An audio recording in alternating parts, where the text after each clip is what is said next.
Le vent, omniprésent jour et nuit, au départ entêtant et éprouvant, va devenir notre plus fidèle allié. Son souffle puissant en direction du sud nous portera tout au long de ce périple en milieu hostile. Bon, combien de temps ça fait que t'es assis là? Parce que là, franchement, tu vas être enseveli là. Un petit quart d'heure.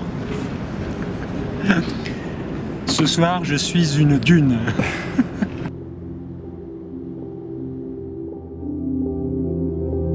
Nous sommes 4 amis, ayant parcouru en quad, en moto, en 4x4 et à pied ce désert toujours aussi fascinant.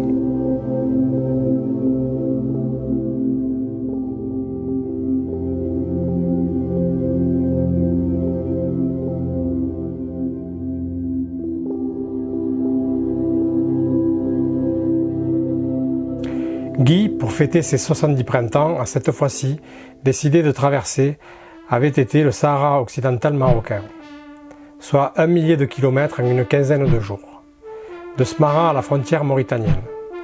Eric et Claude se relayeront sur le parcours quotidien.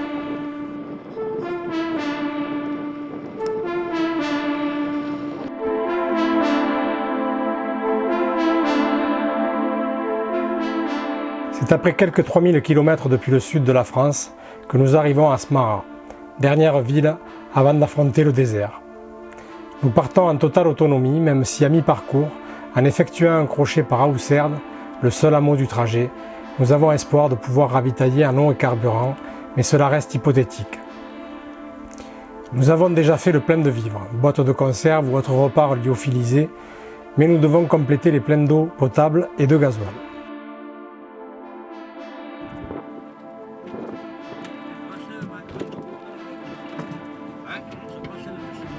Ce 24 avril 2019, la tension monte. Nous sommes au point de départ de la piste.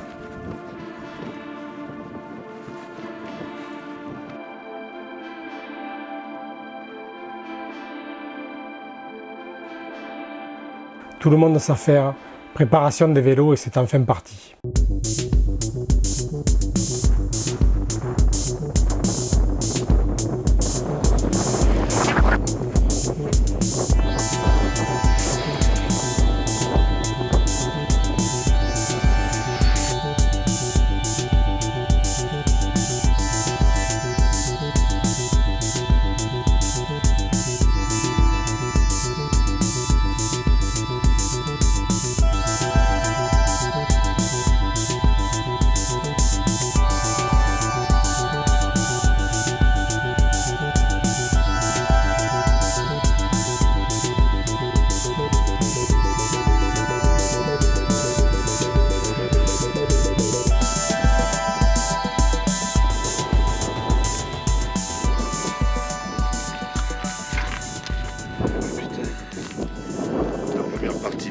Mais la fin, Ce jardinage là, c'était un peu... c'est moins amusé. Hein.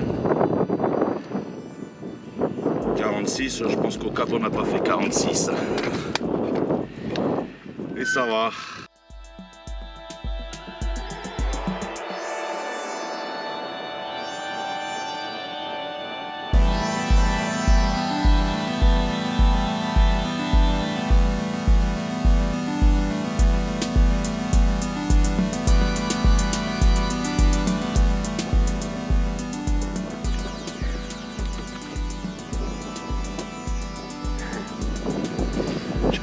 Au-dessus, un litre d'eau par an.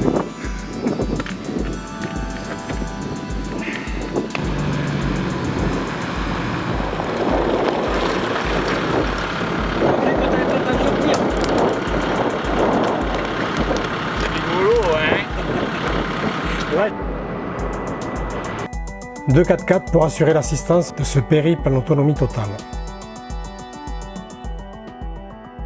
Mon fidèle compagnon, avec lequel je parcours l'Afrique depuis 20 ans, a décidé de faire des caprices la veille du départ. Je suis paraplégique, en fauteuil roulant, et pour que je puisse conduire le Toyota de Guy pendant qu'il pédale, nous avons dû improviser. Serre bien, hein, que ça lâche pas au milieu du bac à sable.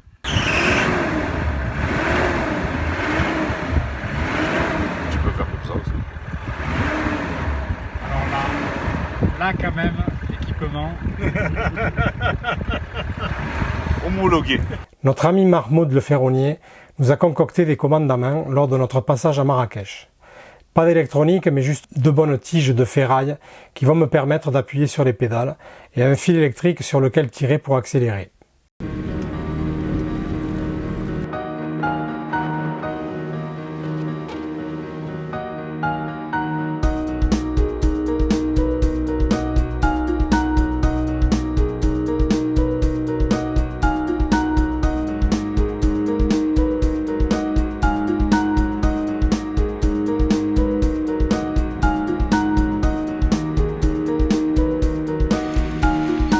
À cette période de l'année, de nombreux troupeaux sont présents dans cette partie nord du désert. Tu dis, leur fais pas peur. Tu leur fonces dessus avec le lambre, regarde un peu. Putain, mais il va les écraser. Là où nous ne voyons que sable et cailloux, les animaux trouvent une nourriture suffisante. Les moutons en particulier seront bientôt à la fête, puisque l'Aïd el-Kébir est proche. Les nomades sahraouis les conduisent au rare puits, ou les abreuvent avec des poches d'eau remplies par des camions-citernes.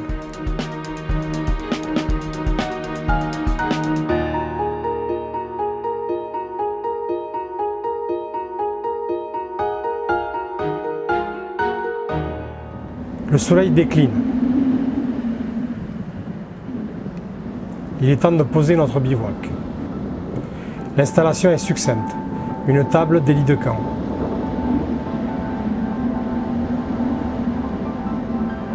Chacun sa affaire, le repas du soir, simple mais copieux, est essentiel pour recharger les batteries des sportifs.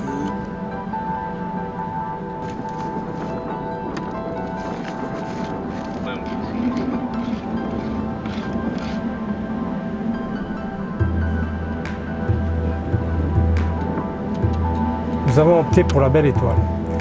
Les nuits sont fraîches et toujours aussi ventées. L'abri que nous offrent les roues des véhicules est un peu léger.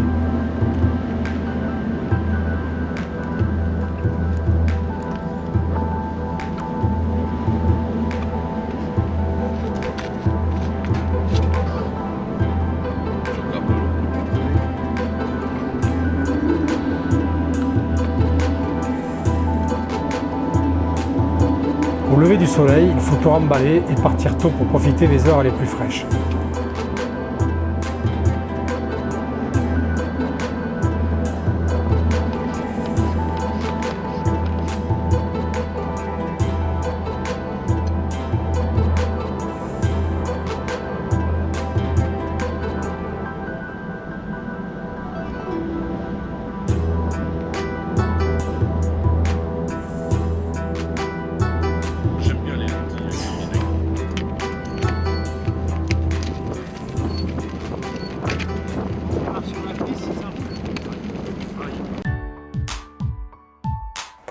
La végétation est rare dans ces contrées, mais quelques spécimens ont réussi à s'adapter aux rudes conditions de vie.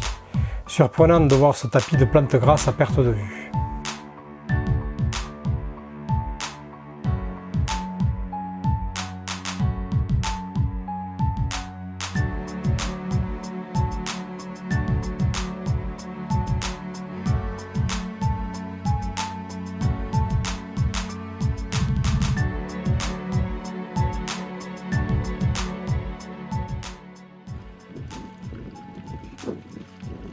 Faute de sang, de sueur.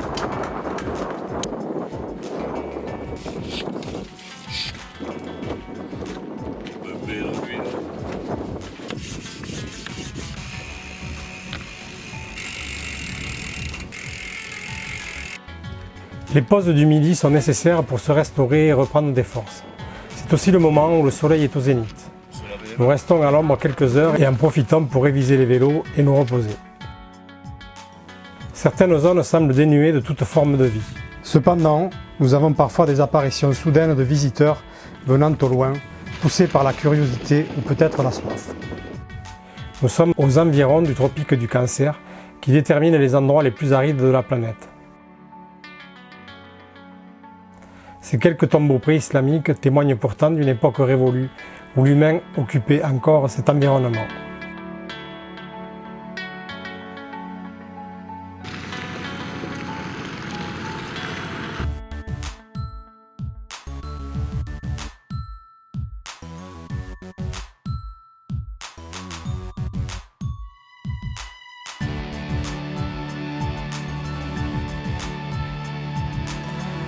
Au matin du 9e jour, le réveil est difficile. Les courbatures et la fatigue commencent à se faire sentir.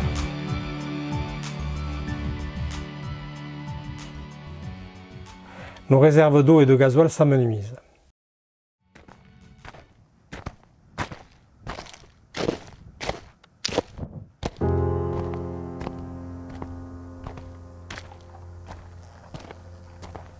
Nous sommes à environ 7 km de la route d'Akhla à Ousserd. Ousserd est le seul village qui semble être plutôt un bastion militaire où, selon nos informations, nous devrions trouver de l'eau et du gasoil. Nous décidons de remballer les vélos pour faire ce crochet nécessaire à notre ravitaillement.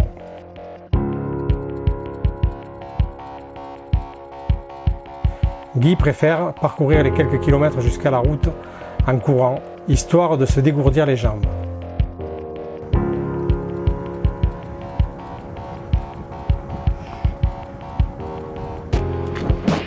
Ça c'est fait.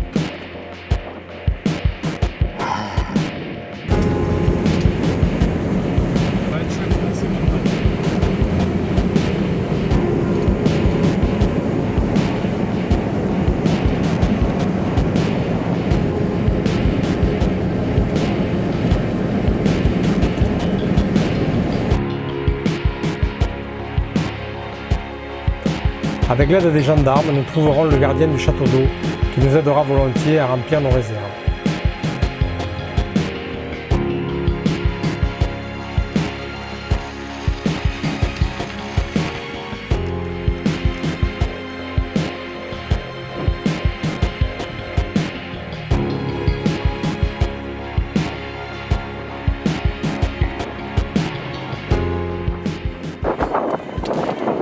Alors ce soir, petite omelette à l'oignon, suivi d'un spaghetti sauce tomate et derrière les pommes.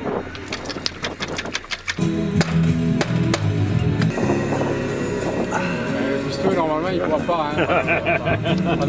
Des poivrons pour mettre dans l'omelette avec la sauce tomate. Ce soir-là, c'était Byzance, des œufs, du pain frais pour quelques jours et l'assurance d'avoir l'autonomie nécessaire pour atteindre notre objectif, Birgandouz. Aïe aïe aïe. Alors, Waouh. ah, ben là, quand même.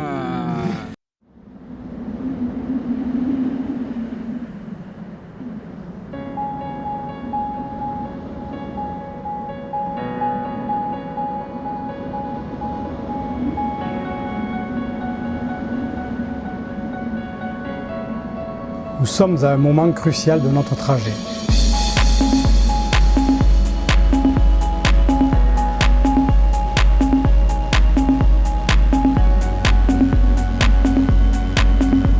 Il nous reste environ 250 km à parcourir et pour avoir effectué ce parcours à plusieurs reprises, nous savons que nous attaquons la partie la plus difficile. À cela, plusieurs raisons. D'abord, la chaleur, qui ne nous a pas épargnés jusqu'ici, devient accablante en milieu de journée. Un peu chaud. Ça va, on passe pas. Tu as chopé la taille, c'est tout ce que tu as chopé. Le pulvérisateur sert à tout. La vaisselle, la douche, mais aussi à rafraîchir un peu les sportifs.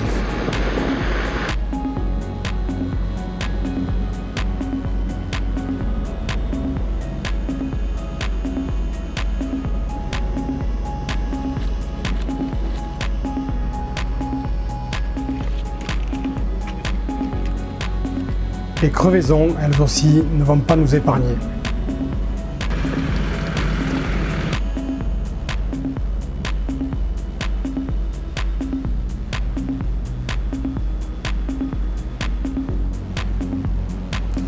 Les nombreuses dunes en forme de croissant ou autre oued à traverser, avec des passages de sable mou où les roues s'enfoncent inexorablement, obligeront souvent les vététistes à marcher en poussant les vélos.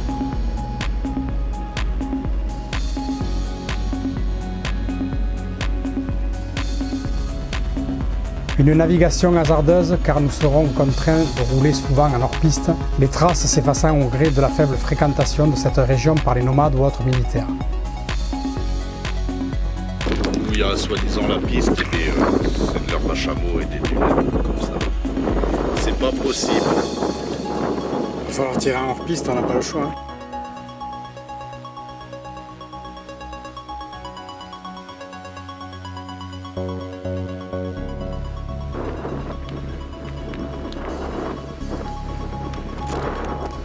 Notre cap global, de pratiquement nord-sud, a obliqué vers l'ouest. Notre ami le vent qui nous a poussés depuis le départ va devenir notre pire ennemi. Son aide précieuse va se convertir en difficulté supplémentaire. Nous l'aurons globalement de 3/4 face. Les 4x4 constituent un abri un peu illusoire, mais aident tout de même à la progression des vélos.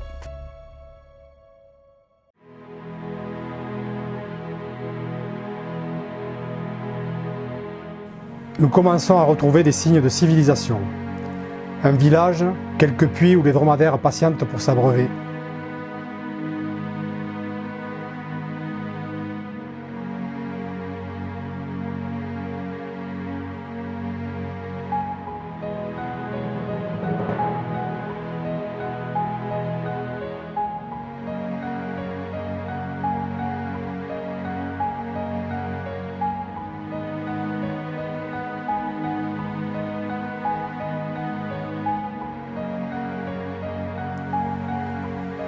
La température baisse significativement. Nous sentons la présence de l'océan qui approche. Au loin, une silhouette se dessine, la station hôtel Barbaz de Bergandouz, notre objectif.